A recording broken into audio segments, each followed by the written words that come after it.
Merhabalar, ben Eda Cengiz. Sizlere Amerika'dan sesleniyorum.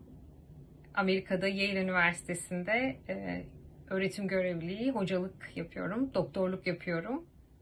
Aynı zamanda bilimsel araştırmalarda da çok aktif olarak çalışıyorum. Bu sizlere ilk defa merhaba diyişim değil kampta. Daha önceki kamplarda da kamplara da katılma fırsatım oldu. Daha önce araştırmalarımla ilgili biraz bahsettim. Bu sefer de kısaca onlardan bahsedeceğim. Neler oluyor, yenilikler neler var. Yaptığımız araştırmaları 3 grupta toplayabilirim. Birincisi diyabet teknolojisi araştırmaları, insülin pompaları, sensörler ve yapay pankreas çalışmaları. Bundan 15 sene önce, yıllar önce sensörler yoktu. İnsülin pompaları böyle akıllı pompalar, elektronik pompalar değildi. Bizim ilk çalışmalarını yaptığımız aletler böyle üstünden kablolar çıkan kocaman kutular şeklindeydi. Şimdi sizlere o daha ufak kablolar üstünden olmayan daha düzgün sensörleri, akıllı insülin pompalarını sunabildiğimiz için çok mutluyum. Onun için çok uğraştık, çok geceler uykusuz kaldık. Hiç tatilsiz, hafta sonsuz sürekli çalıştığımız zamanlar oldu ama sonuçta dediğim gibi hepimiz çok mutluyuz. Sizlere akıllı insülin pompalarını, yapay pankreasın ilk versiyonlarını getirebildik. İkinci araştırma konumda insülinlerin kendisi. Şu anda insülinler var birçok çeşit ama bizim yapmaya çalıştığımız bunları daha iyi yapmak. Bir tanesi ultra hızlı insülinler. Ultra hızlı insülinlerle istediğiniz zaman yemek yiyip istediğiniz zaman insülin yaptığınızda kan şekeriniz yükselmeden sabit kalarak düzenlenebiliyor. Şu anda bunlar araştırma seviyesinde. İkinci avantajı da etkisi hemen olduğu ve geçtiği için daha geç saatler sonra kan şekerinizi aniden düşürmüyor. Bir diğer insülin çalışması da akıllı insülinler. Akıllı insülinlerin bir çeşidi böyle yara bandı şeklinde küçücük. İçinde hem sensör var hem insülini koyabiliyorsunuz. Nanoteknoloji kullanılıyor. Ve bu insülinler şeker yükseldiği zaman yavaş yavaş kana veriliyor ki şeker yükselmesi olmasın, hani orada kalsın diye. Şu anda hayvan deneylerini yapıyoruz. Umarım en kısa zamanda insan deneylerine de geçeceğiz. Bu sayede hayatımız daha kolaylaşacak. Siz de istediğiniz zaman, istediğiniz şekilde istediğiniz şeyi yiyebileceksiniz. Üçüncü yaptığım çalışmada diyabeti geri döndürebilmek, bitirebilmek için yaptığımız ilaç çalışmaları. Onlarla da ilgili çok güzel gelişmeler var. Son yaptığımız çalışma erişkinlerde denedik. Şimdi FDA'den 12-18 yaşındaki kişilere de bunu deneyebilmek için izin aldık. Umarım onların da sonuçları iyi olur. Bu sayede sizlere o tedavileri de getirebiliriz. Zaten en baştan beri benim hep yapmaya çalıştığım Amerika'da olan en son teknoloji, en son çıkan ilaçlar ne varsa tedaviyi Türkiye'ye de getirebilmek. Türkiye'de sizlerin de kullanabileceğiniz şekilde olmasını sağlamak.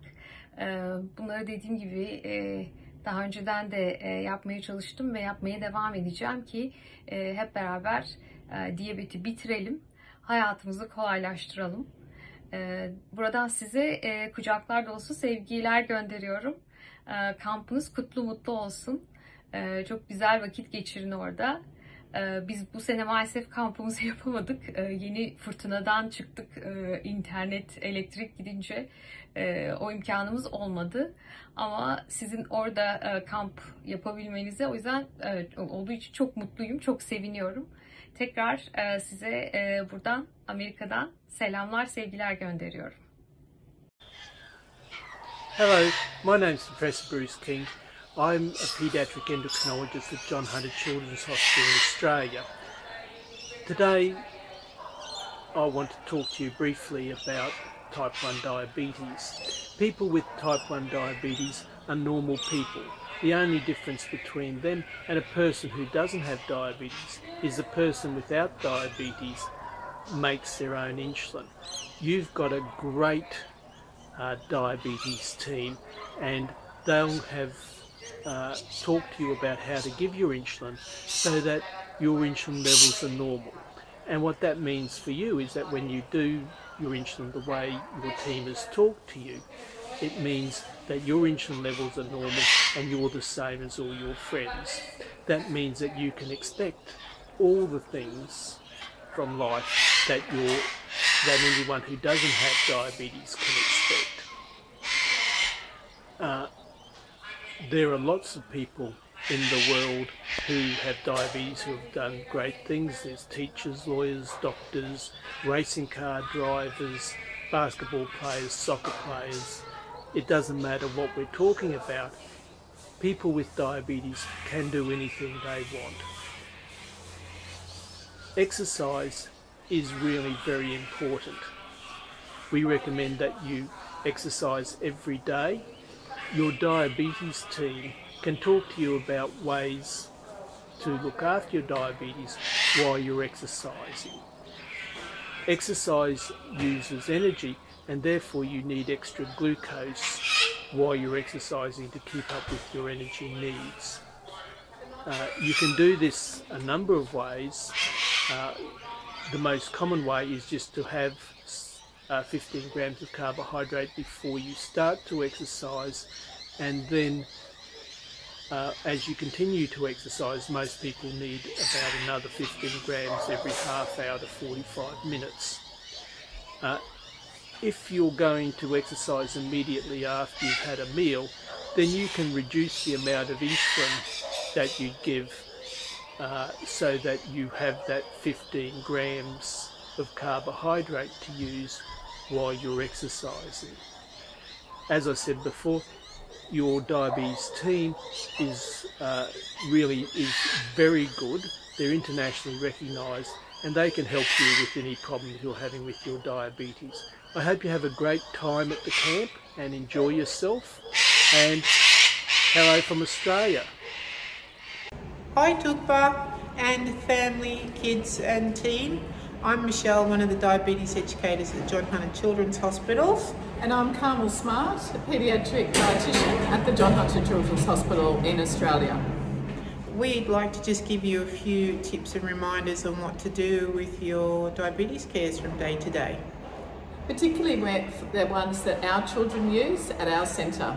I'll give you one and then Michelle will give you one. Okay. So the first one for me is to make sure that you eat breakfast every day so to give you enough fuel to go to school. Okay, and I'd like to remind everybody to clean their hands before they do a finger prick so they get a true result.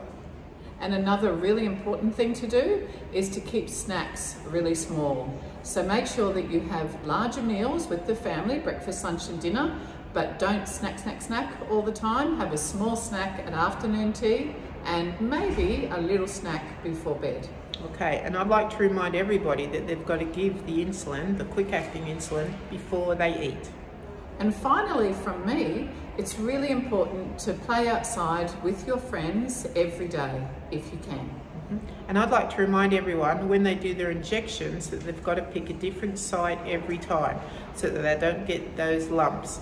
And 3 extra quick tips: have fun, enjoy life and laugh. And goodbye from Australia. Bye guys. Have a fun time. Yep. Miss you, Tukpa. Bye. Yeah, bye.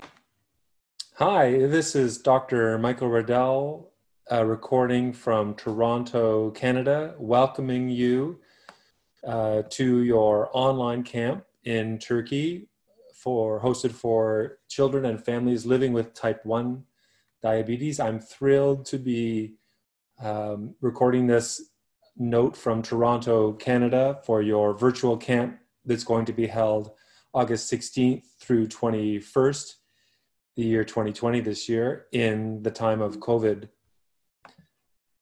I am again hosting this virtual welcoming from Toronto, Canada, where I live and do research on diabetes and exercise for children living with type 1 diabetes. Here's a picture of me in my laboratory with my research team, where we look at how exercise affects people living with type 1 diabetes. I'm in Toronto, by the way, which is the place where insulin was discovered. And insulin was first discovered 100 years ago now and given to the first few children who were living with type 1 diabetes to keep them alive. Toronto has a long history of research in the area of diabetes, and the discovery of insulin, of course, was here in Toronto.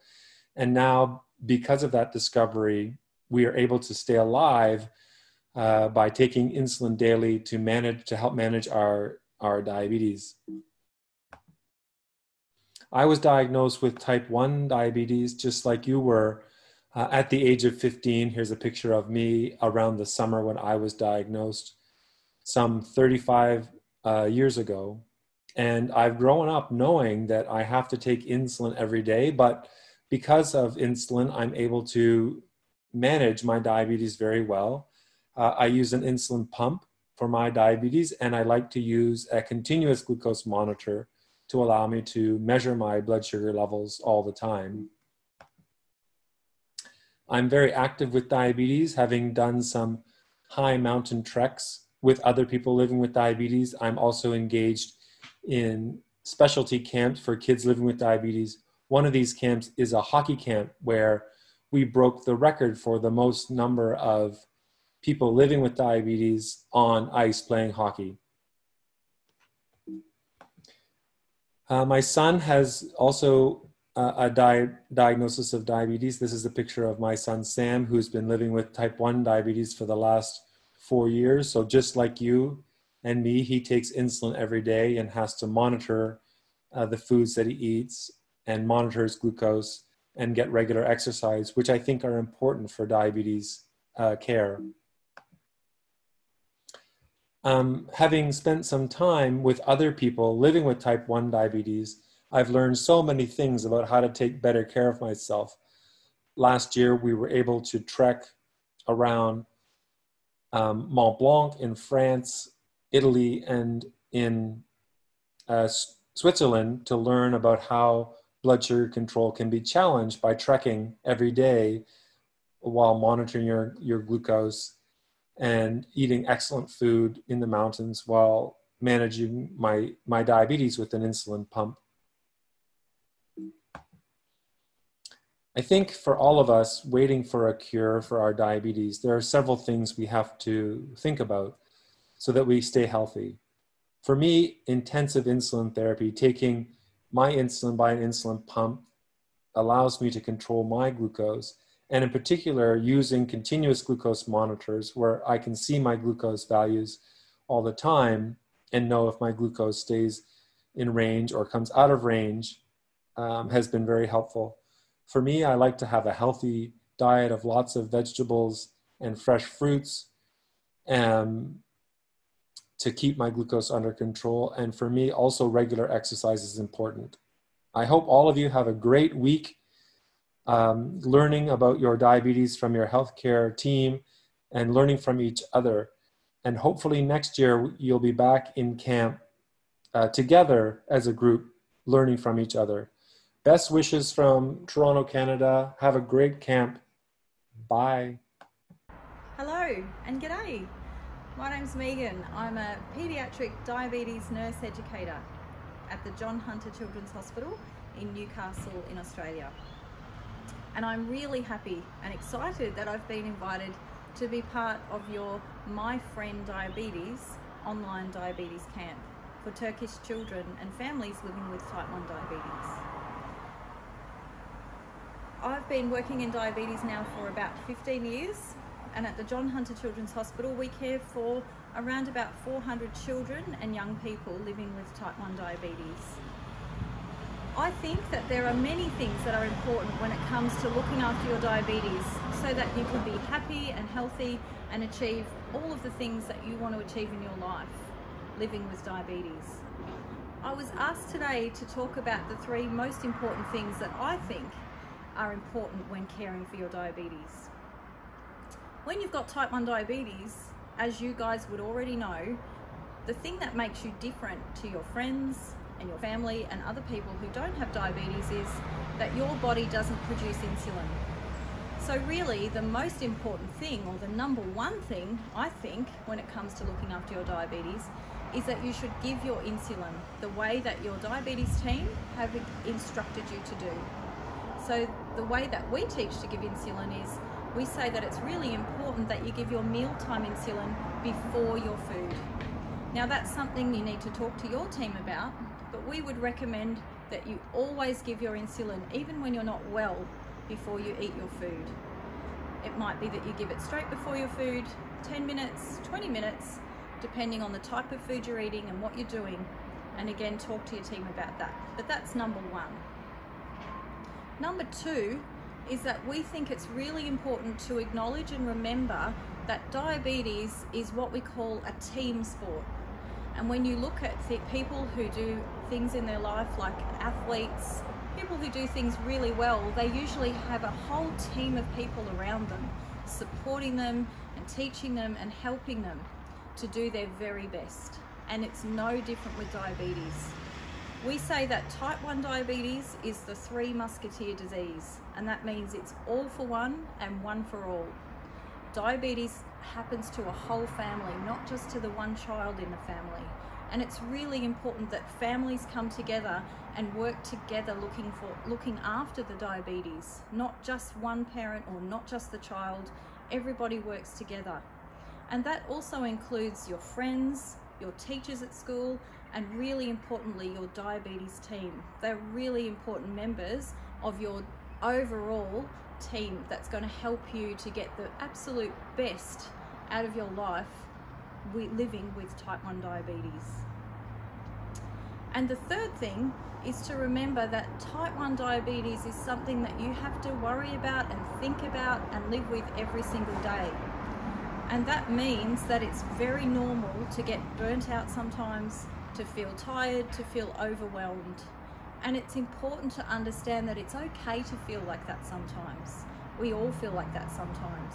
But what we want to do is make sure that you understand if you are feeling overwhelmed, burnt out, you feel like you can't look after your diabetes some days, that's okay, but you have to talk to someone about it. You can talk to your family, you can talk to your teachers at school, or you can talk to your diabetes team, because they've got the skills and the knowledge and they're equipped to be able to help you through that. So they're my three things that I think are important. But most importantly, have fun, enjoy your diabetes camp, and I hope that one day when we're able to travel again, I can come to Turkey and meet you all in person and come to one of your diabetes camps. Thank you for having me. Merhaba arkadaşlar, ben Doktor Kaan Aktürk.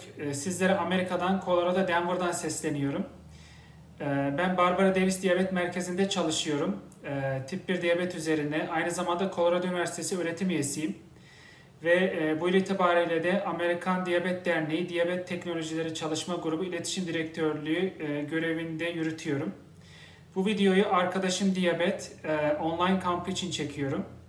Sizlere kısaca Tip 1 Diyabet merkezimizden biraz bahsedecek olursam, burası Colorado Üniversitesi bünyesinde kurulmuş. Bir sadece tip 1 diyabeti hastalarını gören ve bunların tedavisini üstlenmiş bir merkez. Ve bu merkezde tip 1 diyabetin geciktirilmesi, önlenmesi ve teknolojilerle mümkün olduğunca idare edilmesi üzerine çalışmalar yapılmakta. Gerek çocuklar için gerek erişkinler için. Ve benim bu merkezdeki görevim de mümkün olduğunca teknoloji kısmında alakalı. Ben de akıllı insülin pompaları, sürekli glikoz ölçüm cihazları ve diğer başka akıllı insülin kalemleri olsun, diğer teknolojik yöntemlerle diyabetin en iyi şekilde mümkün olduğunca idare edilmesi üzerine çalışıyorum. Aynı zamanda hızlandırılmış insülinler ve alternatif insülin gönderme yöntemleri ve tip 1 diyabetteki bazı diğer araştırma aşamasındaki tedavi yöntemleri üzerine çalışıyorum. Sizlere diyabet hakkında bazı tavsiyelerde bulunmak istiyorum. Diyabetle en öncelikle arkadaş olun. Diyabetle savaşmayın. Diyabetle birlikte hedeflerinize ulaşabilirsiniz. Diyabetle birlikte artık Amerika'da pilot dahi olabiliyorsunuz. O yüzden diyabet hiçbir zaman sizin hayatınızda bir engel olmamalı, bir yük olmamalı. Bunu en az indirgemeye çalışın. Yaptığınız şeyleri, bunlar kan şekerinizi ölçmek olabilir, teknolojik cihazları kullanmak olabilir, insülinizi yapmak olabilir, karbonhidrat sayımı olabilir. Bunları hayatınızın bir parçası olarak görün. Ve bunları eğer hayatınızın bir parçası olarak görürseniz, bir rutin olarak görürseniz ileride çok daha rahat edersiniz ve bu yükten kurtulmuş olursunuz. Her zaman ailenizle, doktorunuzla, diyabet ekibinizle birlikte çalışın ve onların desteğini her zaman arkanızda hissedin. Sizler için diğer bir tavsiyem de yemekle birlikte yaptığınız insülinlerle ilgili olacak. Yemekle birlikte yaptığınız insülinler, bolus insülinleri, bunları mutlaka yemekten önce yapmanız gerekiyor. 10-15 dakika önce yemekten önce yapmanız gerekiyor. Bu çok önemli. Bu sık görülen bir hata, yemekle birlikte yapılması ya da yemekten sonra yapılması. Maalesef şu an itibariyle yeni çıkan Amerika'da çok daha hızlı insülinlerimiz de olsa maalesef bu insülinler hala istediğimiz boyutta değil ve hala yemekten önce yapılması gerekiyor. Ne kadar da ileri teknoloji cihazları da kullansak biz bunların içinde bu insülinleri bir şekilde kullanmak zorundayız. Ve o yüzden de bu insülinleri mutlaka bir insülin pompası da kullansanız, enjeksiyon da yapsanız, akıllı insülin pompası da kullansanız mutlaka yine yemekten önce yapmanız gerekiyor. Ve bu çok önemli. Diğer bir tavsiyem de mümkün olduğunca yatağa girerken normal bir kan şekeriyle girin. Ne kadar siz normal bir kan şekeriyle uyursanız normal bir kan şekeriyle de büyük olasılıkla uyanacaksınız. Bu yüzden kan şekerinizi mümkün olduğunca yatmadan önce ayarlayın. Çünkü gece sizin 6 saat, 8 saat, 10 saat uykuda geçirdiğiniz süre çok önemli ve bu aşamada da çok ciddi şekilde aslında uykunuzu önemseyerek hemoglobin A1C'nizi düşürebilirsiniz. Ve hedef aralıktaki kan şekerinizi, sürenizi artırabilirsiniz. Diğer bir tavsiyem de size mümkün olduğunca diyabet teknolojilerinden yararlanın. Bunlar binlerce kişi üzerinde test edildikten sonra size ulaşıyor. Ve bunlara güvenin. Özellikle hipogliseminin önlenmesinde çok önemli. Tip 1 diyabette diyabet teknolojilerini kullanmak. Tabii ki Türkiye'de bu konuda büyük sıkıntılar olduğunu biliyorum. Devlet geri ödemesinin sorun olduğunu biliyorum ve bu konuda da Şükrü Hoca'nın başlattığı bir inisiyatif olduğunu biliyorum ve bunda sonuna kadar destekliyorum. Ben de elimden geldiği kadarıyla burada sizi destekliyorum. Gerek akıllı insülin pompaları olsun, gerek sürekli glikoz ölçüm sistemleri olsun, bunların üst düzey yöneticilerinle, gerek Amerikan Diyabet Derneği'ndeki görevim nedeniyle, gerek de Barbara Davis Merkezi'ndeki görevim nedeniyle konuşmalarım sırasında mutlaka konuyu bir şekilde Türkiye'ye de getirip ve bu teknolojilerin bir şekilde Türkiye'ye gelmesi için de elimden gelen her şeyi yapıyorum. Tabii bunun için de biraz da devletin geri ödemesi ve destek olması da gerekiyor. Ve bununla birlikte umuyorum ki en kısa sürede bu teknolojiler de size ulaşacaktır ve hayatınızı kolaylaştıracaktır. Başta Koç Üniversitesi'nin diyabet ekibi olmak üzere, değerli diyabet ekibi olmak üzere hepinize sevgilerimi ve saygılarımı sunuyorum ve hepinizi sevgiyle kucaklıyorum. Hoşça kalın. Hello, my name is Ragnar Hannes and I'm a pediatric diabetes specialist and associate professor at Gothenburg University in Sweden, and I work in Uddevalla with my patients. Dr. Sukra asked me to give some advice and ideas for a successful treatment of diabetes. So I will tell you how we recommend treating diabetes in Sweden.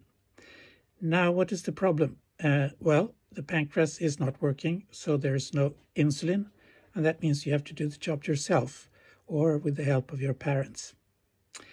So I have 4 points for you here. The first one, replacing insulin, means that you have to do like your ordinary pancreas did, that is to take insulin for every meal, and then basal insulin to cover the night and the time between the meals. So it's really important not to forget insulin. And a great point is to always take the insulin before the meal, because otherwise it's going to be too late. The second point is, how much should I take? Well, the best way to know is to use carb counting. And then you need to figure out the carb factor, that is, how many grams of carbohydrates will one unit take care of. And there are many methods of calculating this, so your diabetes team and parents can help you to do this. The third point is what to do about the high glucose level. Well, we have what we call the correction factor. That means how many milligram per deciliter will 1 extra unit of insulin lower the blood glucose. And here as well, your diabetes team and parents can help. Also, if you have an insulin pump, there is a calculator in the pump that can tell you how many extra units of insulin you need to take for a specific blood glucose level. And it's important to calculate this because otherwise you risk taking too much insulin, which means that you will be low in blood glucose afterwards. Now, low glucose is something that many people worry about. But when I ask my families that are successfully taking care of the diabetes, what is worst, high glucose or a low glucose, they will always say a high glucose, because that takes time to bring down. But a low glucose level, if you recognize it early, it's very easy to treat. And the target rule that we use is to eat that if you eat 3 grams of carb per 10 kilo body weight, and for us that's 1 glucose tablet. So if your body weight is 40 kilos, that would mean 12 grams or 4 glucose tablets. This will increase your blood glucose with about 50 to 70 milligrams per deciliter. And that is usually enough. You don't need to go higher than the normal blood glucose level, which is around 70 milligrams per deciliter. So don't eat more, because then you will have a rebound effect going high afterwards in glucose. It's also very common to lower the insulin dose for the next meal because you feel a little bit afraid that you will otherwise be low again. Don't do that, because then you will be high after the meal and you will have problems getting that high level down. So that will also contribute to a rebound phenomenon. And it's also very common to give the insulin dose late, after you begin eating or even after the meal, because you have been low. Now that is also going to trigger a rebound effect with a high glucose level that is going to give you problems taking it down afterwards. So remember, eat enough to get above a normal glucose level, that's around 70 milligrams per deciliter. Then take the dose before you're going to eat and don't lower it. So these are some simple advice, and if you become an expert on your own diabetes, you can always figure out what to do in a good way. And that way you can be safe in your long diabetes journey. So I wish you a nice camp on internet now and a real camp next year when we hopefully don't have any COVID problems anymore. So best wishes from Sweden, where we have a beautiful weather. Thank you so much. Bye-bye. Hello, this is Ragnar Hannes again. I thought I'd give you a second message before you leave camp about taking care of diabetes and how we do it in Sweden. And the question here is, how do you know when you're good enough with your glucose levels and diabetes management? We've found that the easiest advice is actually to check mean glucose or average glucose over the past 2 weeks, every week, and then you keep a record of this. What do you aim for then? Well, we say that if you have a glucose level of below 150 milligrams per deciliter, that's great. And if you can make it below 140 milligrams per deciliter, that's even better. And then we ask the families to call us if it goes above this level for more than 2 weeks in a row. Now you can download your glucose levels to internet to different apps, for example, Diasend, and then you can keep track of your mean glucose and also the time in range, which is 70 to 180 milligram per deciliter. With time in range, you should aim for 70% or above within this range. In Sweden, we often use time in target, which means the normal glucose level of 70 to 145 milligrams per deciliter. And if you use this, you should aim for 50% or above within this limits. Now, we talked about low glucose levels earlier, and here you should aim for having not more than 4% below of your glucose readings below 70 milligrams per deciliter. So how do you then know that you're okay over a longer time? Well, for this we use HbA1c, which is a kind of long-term measurement of mean glucose or average glucose over 3 months. ISPAD, the International Society for Pediatric and Adolescent Diabetes, recommends that this should be 7% or lower. In Sweden and the UK, we strive for a slightly lower level, 6.5% or below. In reality, I think this translates to 7% or below if you use blood glucose levels with a meter, and 6.5% or below if you're using continuous glucose monitoring. So with that, I'd like to say best of luck on your long diabetes journey onwards, and goodbye from Sweden. Hi everybody, my name is Dr. Aaron Kowalski. I am JDRF's president and CEO, and it's so nice to be able to send a message to Turkish children with T1D, or type 1 diabetes. I was 13 when I was diagnosed with type 1 diabetes, and I also have a brother, Stephen, who was diagnosed when he was 3 years old. Now, JDRF, we're an organization, you can see our little symbol there, that aims to cure T1D and help people live easier lives with type 1 diabetes until we get to cures. When I was diagnosed and when Stephen were diagnosed, it was a lot different back then. In fact, when my brother Steve was diagnosed, we didn't even have blood sugar testing. We tested with urine glucose. So we've come a long way. Steve went to diabetes camp here in New Jersey. I live in New Jersey and I'm sitting out on my porch and I work in our office in New York City. But when we were kids, we didn't know many other people with type 1 diabetes. Steve went to camp when he was diagnosed, but I never did. The only person I knew who had type 1 before I went to college was my brother Steve.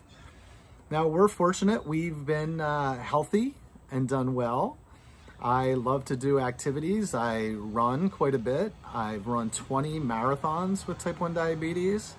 I still play ice hockey, and I love to golf. My brother Steve, he likes to cycle. He's done a number of 100-mile or 160-kilometer rides. He's an architect, and he's done amazing things in his career.